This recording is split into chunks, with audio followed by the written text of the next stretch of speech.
যখন তুমি নিজের রক্তের মানুষের দ্বারা কষ্ট পাবে, তখন তুমি একবার নবী ইউসুফ আলাইহিস সালামের কথা মনে করো। তিনি কিভাবে নিজের ভাইয়ের দ্বারা প্রতারিত হয়েছিল। যখন তোমার বাবা মা না বুঝেই তোমার বিরুদ্ধাচরণ করে, তখন নবী ইব্রাহিম আলাইহিস সালামের কথা মনে করো। তার বাবা তাকে আগুনে নিক্ষেপ করায় ভূমিকা রেখেছিল। যখন তুমি সমস্যা থেকে পরিত্রাণের জন্য কোনো পথ পাবে না, তখন ইউনুস আলাইহিস সালামের কথা ভেবো। তিনি কতটা সময় তিমি মাছের পেটে আটকা পড়েছিল।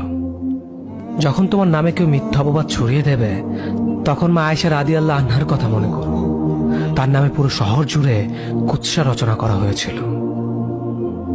যখন তুমি অসুস্থ ব্যথার যন্ত্রণায় কাতরাতে থাকো, তখন নবী আইয়ুব আলাইহিস সালামের কথা ভেবো। তিনি ভয়ঙ্কর এক ভাইরাসজনিত রোগে আক্রান্ত হয়ে তোমার থেকে বেশি কষ্ট পেয়েছিল। যখন তুমি দিনের কোনো বিধান নীতিতে যুক্তি খুঁজে পাও না, তখন নবী নূহ আলাইহিস সালামের কথা ভেবো। তিনি কোনো প্রশ্ন ছাড়াই মরুভূমিতে নৌকা তৈরি করেছিল।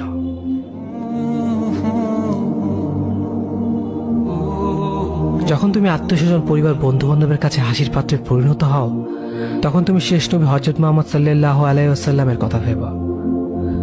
রাসূল সাল্লাল্লাহু আলাইহি ওয়াসাল্লাম বলেছিলেন, সবচেয়ে বড় পরীক্ষা দিয়ে সবথেকে বড় পুরস্কার আসে।